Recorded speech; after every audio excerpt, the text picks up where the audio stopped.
Presiden Prabowo Subianto dan mantan Presiden Joko Widodo itu berlangsung empat mata. Ternyata ada juga yang namanya bocoran-bocoran dari pertemuan dua tokoh tersebut ya. Bocoran pertama ya, itu mengatakan bahwa terkait ijazah Jokowi Gibran yang sedang trending kini, tampaknya Prabowo tidak bisa dan tidak mau lagi membantu dan melindunginya. Apalagi semakin terbuka, tak terbendung lagi munculnya informasi dan data-data dari KPU tentang ijazah Jokowi yang palsu. Demikian juga ijazah Gibran juga sudah terbukti palsu. Kedua, terkait dengan korupsi yang maha mega besarnya, tentunya ini Prabowo tidak bahkan berdiam diri. Karena buat Prabowo, apa yang dilakukan oleh baik itu geng Solo, ataukah kemudian oligarki, dan lain-lain, ini sudah memberatkan anggaran pendapatan dan belanja negara pada era Prabowo Subianto. Ya. Ketiga, yang jelas oligarki itu sudah terlalu kuat menggenggam Indonesia.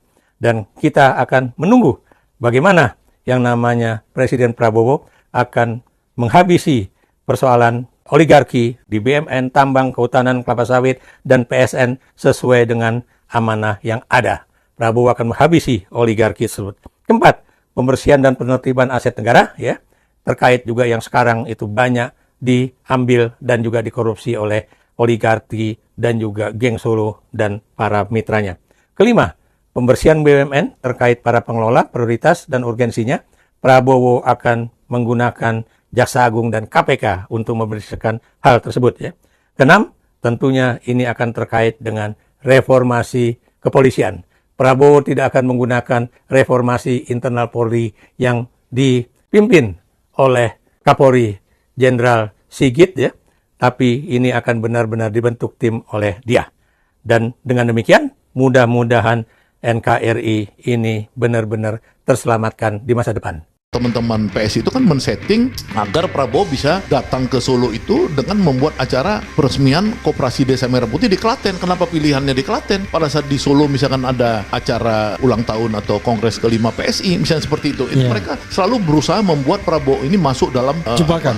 Bukan jebakan sebenarnya, maksudnya dalam ring mereka. Orang udah berpikir Prabowo akan menjadi presiden dengan kudeta merangkak, dan itu terjadi sekarang. Yeah. Nah, maksud saya itu artinya ya, ini memang ada problem kemudian ketika dia pasti kan ada deal, ada janji-janji, ya kan, dan lain-lain. Itulah yang memang membuat sedikit agak lambat ini speednya itu. Karena apa? Karena dari masa lalu itu pasti menuntut.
Saya melihat ini bahwa ada gap dari keinginan dia, tapi beda dengan rejim sebelumnya. Kalau rejim sebelumnya itu tidak ada idealnya untuk membela masyarakat, untuk bela rakyat miskin dan lain-lain. Kalau ini ada, ya, cuman satu itu ada problem dari tiga contoh saya tadi. Satu itu ada problem di mana laporan-laporan itu menurut saya kepada Pak Prabowo masih ABS, asal Bapak senang, ya kan, sehingga dia itu misalkan tiba-tiba menuduh gerakan mahasiswa ini atau gerakan kemarin Indonesia Gelap ditunggangi.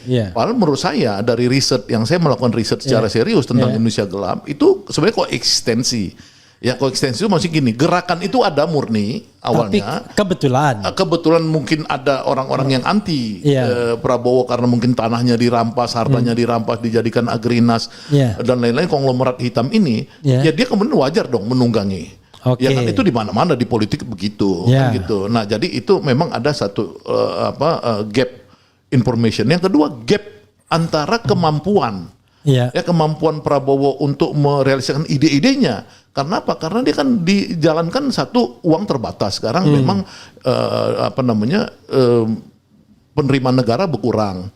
Ya kan sekarang ini. Kemudian kapasitas institusionalnya ini tidak begitu bagus.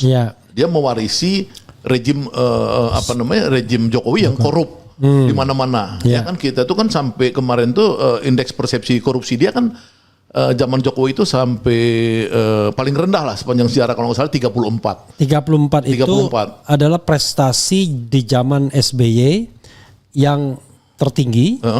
Lalu kan harusnya kan trennya naik-naik terus sampai 40, tapi setelah 40 itu turun dan bahkan sampai balik lagi ke era SBY 34. Tapi beda, SBY 34 itu belum di-adjust. Ya itu jadi zaman SBY 34 itu 34 yang tinggi, bukan 34 yang di-adjust. Nah 34-nya Jokowi itu 34 rendah. Sepanjang sejarah itu semua tahu bahwa di era Jokowi lah korupsi terbesar di Republik Indonesia. Nah korupsi ini kan jadi budaya. Bukan hanya lagi kejahatan struktur, tapi kejahatan budaya. Misalkan lihatlah hari ini ada berita 20 kepala desa ya dilahap di kampungnya Bursa Sarnubi, teman saya itu sekarang ditangkap sama kejaksaan. Karena kasus apa? Karena kasus korupsi desa, dana desa.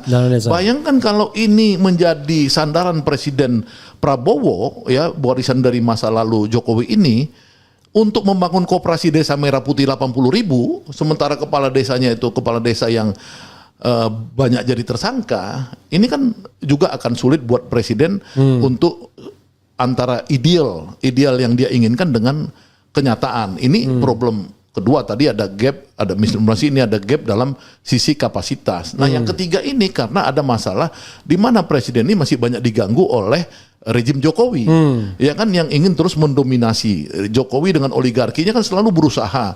Ya, menurut saya misalkan kayak kemarin mereka, menurut saya Budi Ari sama teman-teman PS itu kan men-setting agar Prabowo bisa datang ke Solo itu dengan membuat acara peresmian Koperasi Desa Merah Putih di Klaten. Kenapa pilihannya di Klaten? Pada saat di Solo misalkan ada acara ulang tahun atau kongres kelima PSI misalnya seperti itu. Mereka selalu berusaha membuat Prabowo ini masuk dalam jebakan. Bukan jebakan sebenarnya, maksudnya dalam ring mereka gitu loh. Nah ini yang Prabowo kadang-kadang memang kurang mengerti bahwa selama dia tidak kuat untuk menerima, untuk menolak, maksudnya menolak pengaruh dari Jokowi ini, maka persepsi rakyat akan terus mengatakan bahwa cita-cita ideal Prabowo itu pasti kandas. Karena apa? Karena selama dia berkawan dengan Jokowi, ya maka itu orang menyatakan dia berkawan dengan yang disebut OCCRP itu adalah koruptor nomor 2 terbesar di dunia gitu. Nah, ini kan bahaya gitu. Jadi orang agak hopeless gitu. Oke, Bang. Orang tentu bertanya ya mengenai Prabowo ini. Dia ini pemimpin kuat atau pemimpin lemah? Ya kalau menurut saya sih kalau dia bisa jadi presiden dengan cita-cita yang ideal ya seperti yang dia sampaikan dalam bukunya Paradoks dan Indonesia Paradoks, dan kemudian buku-buku yang dia baca itu kan buku-buku berkualitas tinggi semua ya, Gosplet, kemudian Ray Dalio untuk bagaimana bangsa itu bubar ya. Saya dapat kiriman nih ada sekitar 10 atau 20 buku-buku yang sudah dikuasai oleh Prabowo. Itu buku-buku yang menurut saya itu sampai mati pun Jokowi nggak akan pernah mengerti tentang buku-buku itu. Karena dibacanya kan Sinchan gitu ya. Nah artinya saya mau bilang itu dia itu memang orang kuat. Dia jadi presiden dengan ide, dengan cita-cita yang sesuai dengan proklamasi gitu loh. Oke, jadi kalau misalnya kita bicara, kita ini bisa berharap nggak sama Prabowo? Ya menurut saya harus berharap. Harus berharap karena pertama. Kalau itu kan harus memang iya ya. Maksudnya gini Suit atau das solen. Mas. Oke. Karena gini, maksudnya gini. Kan kita ini percaya bahwa Indonesia ini dari zaman feodal, maksudnya zaman kolonial, ya, ratusan tahun lalu itu. Memang semua itu elit-elitnya itu kan elit-elit mayoritas ya, elit korup. Iya. Ya kan baik zaman kerajaan-kerajaan Amangkurat, kerajaan-kerajaan di seluruh Indonesia itu kan memang korup, gampang disogok sama kolonial dan lain-lain. Itu kan yang mentali udah begitu gitu loh. Jadi kalau kita dapat orang yang dia itu misalkan seperti Soekarno mau menyelamatkan Indonesia, ya Tan Malaka, kemudian Syahrir, Natsir apa semua. Ini kebetulan Prabowo sama seperti orang itu. Ya, dia punya cita-cita itu. Tapi kan memang persoalannya itu orang yang punya cita-cita itu belum tentu dia mampu melaksanakan cita-citanya. Nah, dapat orang yang punya cita-cita udah susah seperti Prabowo ini. Itu jadi ada dua hal. Satu, mendapatkan pemimpin seperti Prabowo yang punya cita-cita untuk bangsanya. Itulah yang harus kita apresiasi dulu. Kita jadi mas itu betul-betul harus. Nah, jadi pertarungan kita adalah pertarungan kekuatan jahat dan kekuatan baik. Kekuatan jahat ini adalah kekuatan Jokowi dan kawan-kawannya yang untuk mempengaruhi Prabowo. Nah, kita kekuatan baik juga harus berusaha mempengaruhi Prabowo untuk dia itu lebih kuat berada pada sisi orang baik ini gitu loh. Oke, kita coba satu-satu bedah ya. Mulai dari awal, ketika Prabowo menyusun kabinetnya, orang berharap bahwa betul-betul sampai tanggal 20 Oktober itu akan ada pesta. Lepas selama 10 tahun dari rezim Jokowi. Tapi yang terjadi ternyata 17 menteri itu berasal dari zaman Jokowi atau dari saku Jokowi. Dan kelihatan bahwa mereka masih mendemonstrasikan ketaatan mereka pada Jokowi misalnya. Orang bertanya, kok bisa begitu ya Prabowo? Coba Bang, why? Kemudian justru orang-orang era Jokowi itu diangkut semua dan bahkan dipuji-puji lagi sama Prabowo kan. Wah, ini bagus, punya Bapak nanti akan saya pakai juga. Saya tidak ada evaluasi. Saya puas dengan kinerja menteri-menteri saya. Padahal kalau kita lihat pertumbuhan ekonomi itu belum sampai angka 5%, bahkan kurang 4,7 sekarang. Iya, 4,7 sekian persen. Padahal kalau 5% saja itu prestasi Jokowi. Prestasi SBY rata-rata 6% kan begitu. Dan sekarang kita tidak bisa lagi mengklaim bahwa ada Covid dan lain sebagainya. Tapi kalau ada warisan masa lalu yang buruk, ya pemerintahan sebelumnya selalu ngomong begitu. Jokowi pun ngomong, kita dari situasi yang tidak ada pilot, ya kan? No pilot, makanya Jokowi kemudian membangun sesuatu yang tidak dikerjakan SBY. Selalu ada klaim begitu. Bagaimana menurut Abang? Ya, kan dari zaman Belanda saya udah bilang tadi. Ya, kalau ada orang baik seperti Pangeran Diponegoro, dia kan pangeran, ya, itu kan kemudian Belanda akan merekayasa supaya dia itu dihancurkan karirnya, ya kan? Itu kan selalu begitu. Kalau yang Amangkurat 1 misalkan, Amangkurat 1 kan dia masih baik, tapi Amangkurat 2 kan udah jelek.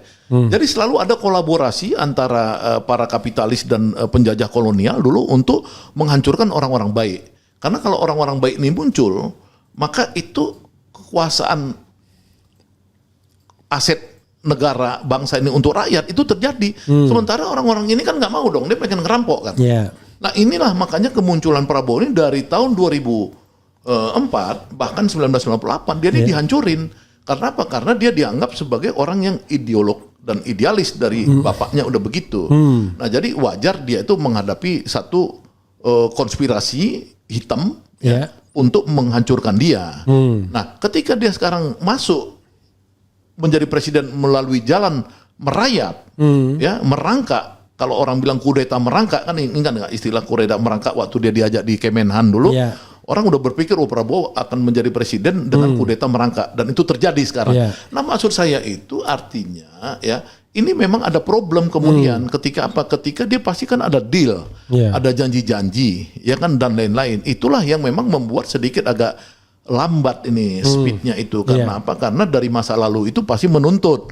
Ya, orang sekelas Budi Ari aja misalkan, yang orangnya paling dipercaya Jokowi, yang sudah dinyatakan di pengadilan dia terima uang, terlibat judol gitu, judol yang ada konspirasi korupsinya karena dia menjual ini negara kan, proteksi negara kan gitu. Sebagai menteri, kemudian ada majalah Tempo misalkan mengatakan kemarin yang per hari ini kenapa Budi Ari bekas aktivis tidak belak-belakan buka-bukaan, jangan sampai masuk penjara sendiri. Itu kan Tempo hari ini nih yang sekarang, majalah Tempo.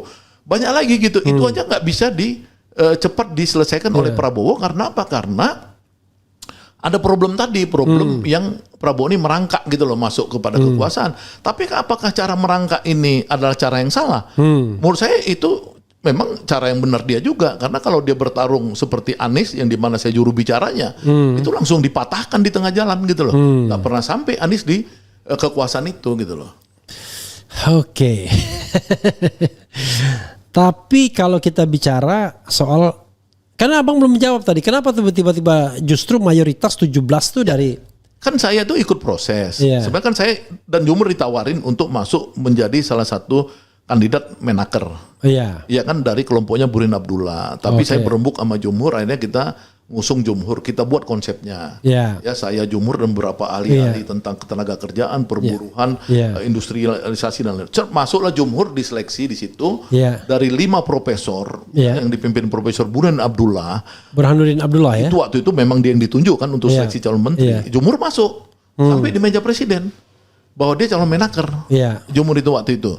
Kenapa kita tahu? Karena dikonfirmasi presiden ketika Jumhur 13 November ketemu dengan presiden untuk urusan buruh, ya kan. Nah kita ini bagian daripada ada gerakan Solo kata orang 13 Oktober Geng Oslo ini kemudian dia menghancurkan semua yang udah didesain oleh Prabowo, ya kan. Pertanyaannya kenapa Prabowo ngalah dan kalah di situ? Ya kan inilah mungkin bagian dari strategi dia yang belum selesai untuk dia berkuasa secara penuh ya sebagai presiden menjalankan amanat penderitaan rakyat itu. Oke, jadi ini katakanlah strategi dia. Strategi itu terpaksa ditempuh karena dia masih lemah kan begitu kan? Right, iya betul. Nah kalau kita bicara masih lemah, apa faktor yang membuat dia masih lemah? Kan dia he is the president, orang nomor 1 gitu. Kenapa dia kemudian? Karena bagi saya harusnya ya bagi orang awam setelah disumpah dia sudah menjadi orang terkuat. Tidak ada lagi kata lemah. Theoretically kan begitu. Tapi tiba-tiba kita merasa kok masih lemah ya, kenapa? Ya tergantung cara kita memandang sebuah fenomena ya. Kalau orang-orang Marsian misalkan dia kan hanya melihat negara itu kan cuma proksi. Proksi dari kapitalis. Ya kan sekarang misalkan Donald Trump ini proksi dari Yahudi. Ya Donald Trump boleh presiden, tapi yang mengendalikan dia siapa? Adalah bandar-bandar IPEC itu gitu loh. Asosiasi Yahudi pemilik modal. Jadi jangan kita pikir presiden itu kemudian berkuasa. Ya kan memang dia punya kekuasaan kayak Trump misalkan pada akhirnya dia pecat si Elon Musk misalkan gitu. Ya kan dia berantem apa segala. Tapi maksudnya lihat ekosistemnya itu di mana presiden itu ya pada saat dia mau jadi presiden dia melakukan satu dealing dengan beberapa pihak. Ya kan termasuk tentu karena biaya politik kita mahal. Ya maka itu orang udah banyak melakukan satu investasi yang Prabowo mungkin harus menghitung itu. Nah inilah memang pendekatannya nggak bisa normatif seperti Bung Repli tadi. Bung Repli kan sebagai profesor atau doktor di bidang hukum tata negara, presiden nomor 1 di Indonesia. Nah, kalau orang yang lihat dari ilmu sosiologi tadi, misalkan Marxis tadi, ini cuman proksi. Presiden ini proksi. Nah, bisa nggak seorang presiden itu kemudian pelan-pelan dia sendiri yang jadi sultannya, jadi rajanya, jadi penguasanya gitu loh. Kita tunggu aja. Oke, jadi saya mewakili pertanyaan orang awam ya kan. He is the president kok malah kesannya lemah sekali. Oke, karena tadi artinya Anda ingin mengatakan bahwa proksi kekuasaan itu masih di tangan Jokowi atau gimana? Ya tentu bukan Jokowi. Bukan proksi ya, tapi provider kekuasaan. Menurut saya kan Jokowi itu cuma proksi juga. Ya kan proksi daripada kapitalis-kapitalis yang hartanya di Indonesia kalau dikumpulkan itu kan sudah 60-70%. Ya kan sisanya kan orang Indonesia ini kalau menurut Oxfam itu orang-orang miskin semua kan. Yang kaya ini kan segelintir orang dan mereka lah yang menguasai Indonesia ini gitu loh. Jadi artinya Prabowo sedang melakukan pertarungan politik bukan dengan Jokowi saja sebagai proksi, tapi dengan kapitalis-kapitalis yang dia sekarang menjadikan tersangka-tersangka itu, ya kan? Nah banyak kan udah tersangka-tersangka ini yang proksi-proksi ini, baik yang penguasa kebun, penguasa Pertamina, penguasa judi online apa segala ini kan dihalau semua oleh Prabowo. Nah persoalannya ini kan kekuatan mereka tuh lebih kuat dari Prabowo atau enggak? Nah ini kita lihat ini.